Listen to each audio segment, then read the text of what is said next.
So yesterday, I visited a U.S. Army recruiting center in Fremont, California. Um, they were really nice guys there. They answered all my questions, and the following is a very, it's a 10-minute interview. So if you get bored easily, I just recommend you skip around for stuff you might be interested in. Please leave in the comments what questions you might want get answered by the recruiters, and I'll make sure I'll just schedule a time to meet up with them and answer your questions. Hello everyone, welcome back to another video. You may be wondering where I am currently. I am walking to the U.S. Army recruiting office. Okay, so I'll see you there. Okay, we've arrived. Oh man. Alright, hello everyone, we're in the recruiting office and we're going to meet this guy. Okay, so state your rank, name, and why you wanted to be a recruiter. So my name is Sergeant First Class Arthur Burnett. I wanted to be a recruiter. Initially, I didn't really want to be a recruiter, to be honest. I loved being in the Army, and it was like, to me, just being in the Army day to day, being on a base around other soldiers, it was like a great job I really enjoyed. The Army actually chose me to be a recruiter, so they fill their ranks through volunteers initially, and we don't get enough volunteers to be recruiter. Then they kind of just volunteer you, like, hey, you're going to go out away from a base into a community in America and be a recruiter. I'm now on my second recruiting tour, so once I started doing it, I actually liked helping people. So to me, I enjoy meeting people who need to get benefits out of the Army or trying to change their life. Some people just really want to serve because of a sense of pride and patriotism and whatnot. But I enjoy actually helping people and connecting them with programs and benefits and just helping them serve. So it became something that became rewarding for me as I did it longer. I'm actually aiming to become a drill sergeant. Okay. Yeah. Is there any sort of process you have to go through, or what do you have to do? Yeah. Okay, so for a drill sergeant, it's almost the same as recruiter, to be honest, except for you get to a certain point in your career where you're an NCO, at least like a sergeant or a staff sergeant, E5 or E6 if you're doing pay grade. And you can either volunteer, which is where you put a volunteer packet in to be a drill sergeant, or like I said, just like with recruiters, the Army is going to select people if they don't have enough volunteers to go out and be drill sergeants.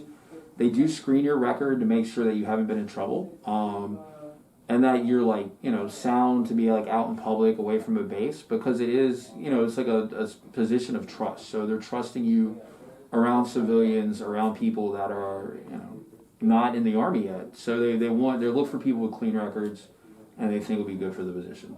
Yeah. There's this one reason. Well, not one reason, but some. I got a few reasons to be a drill sergeant, and one of them is just yelling at people. I feel get wow. Well, I mean, it seems like it would be cool, but once you're in the Army, and you're actually I don't know, it's training people and making them better at their job and kind of teaching them things. Yeah. Hey, have a good one, man. Thank you. Good talking to you. Hey, come back and see us sometime. Yeah, Wednesday. I come back Wednesday. Okay, I'll see you Wednesday. Thank you so much. No problem. Have a good one.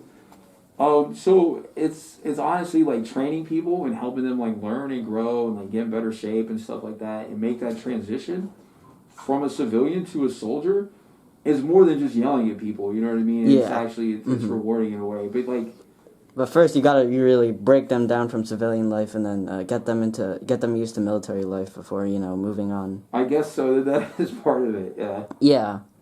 Yeah. Just what they say: break them down and build them back up. Absolutely. Yeah. It is about getting them that discipline and building up their self-confidence. A lot of it deals with self-confidence, building up your self-confidence.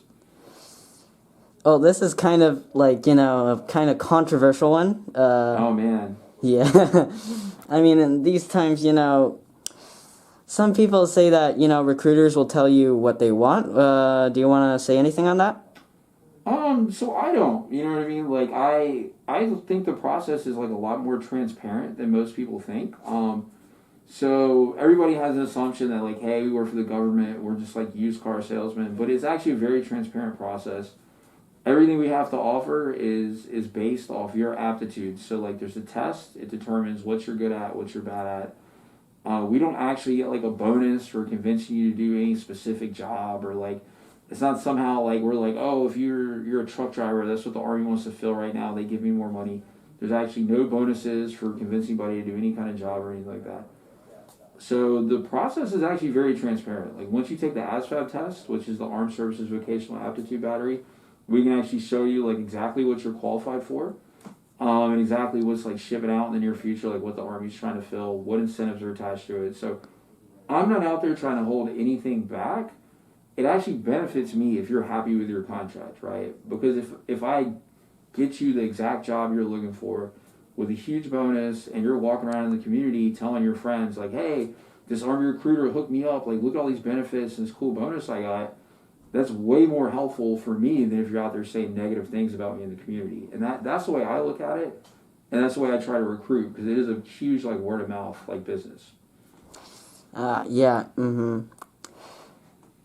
Yeah, recruiters are pretty good people. I don't know why they should be, judged like that. I don't know. Yes, some recruiters can be like that, I believe, but, it's not you, Sergeant, Yeah. so. Hey, thank you. I mean, like I said, I can't overgeneralize, right? You know what I mean? Like it's Mm-hmm. So I don't want to like generalize and say everybody's like perfect, but I mean it's.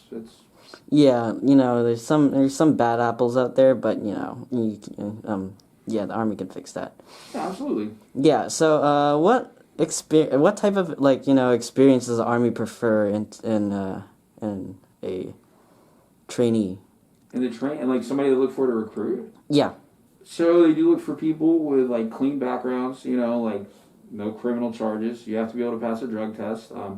They do look for you, graduate high school. That's something we're looking for. We prefer somebody with intelligence, So it's not, the Army of the 80s where people always thought like, oh, those take anybody or whatever. It's actually like a little bit harder to get in than it used to be, because we're a smaller force than we used to be. So we're looking for like better trained soldiers, a higher quality candidate, people who can, use technology better than before. And that's a lot of, your generation, like the younger generation, your age, is more adapted to that, than Yeah, I've heard generation. seen some commercials on YouTube. It looks like it's mostly centered around younger people. Yeah, absolutely. Yeah. So, how do y'all decide that how long a person serves? So it's a contract basically. Different jobs have different contracts, and I'm not looking at it like right in front of me. But for instance, like some of our medical positions, you might receive like training equal to, say, an associate's degree, like right out the gate. Like if you're an X-ray tech, they're going to train you everything that like an X-ray tech in a hospital would have.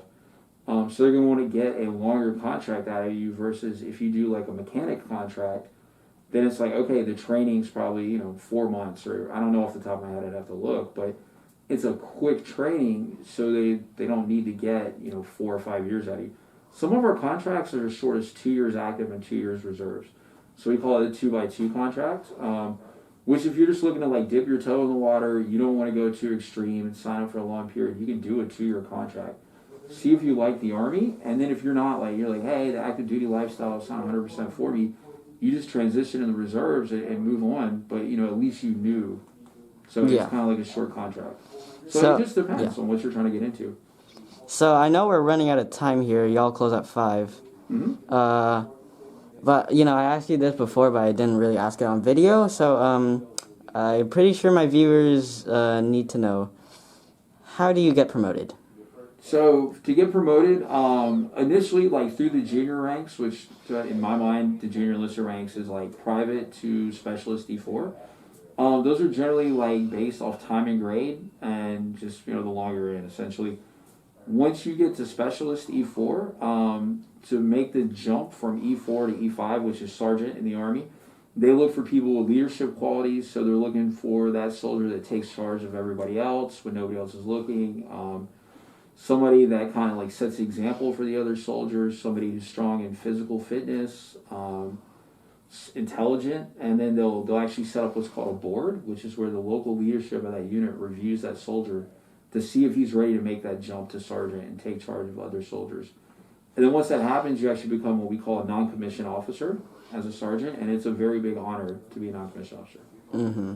And then you can progress to senior non-commissioned officer, up through the ranks, and it's just greater responsibility, and there's different methods that goes down, that happens through, basically. Okay, let me end the video. Alright, guys, what questions do you, just leave in the comments what questions you want to ask. I'll get back to Sergeant First Class Burnett, and I'll see what I can do to answer those questions. Sergeant, it's been an honor to talk to you here today. Hey, it was nice meeting you, and happy Memorial Day. Oh, yep, yeah, too. Yeah, it's Memorial Day weekend, man. Gotta enjoy. Mm-hmm. Alright, so, be sure to like and subscribe, and, give support to him, okay?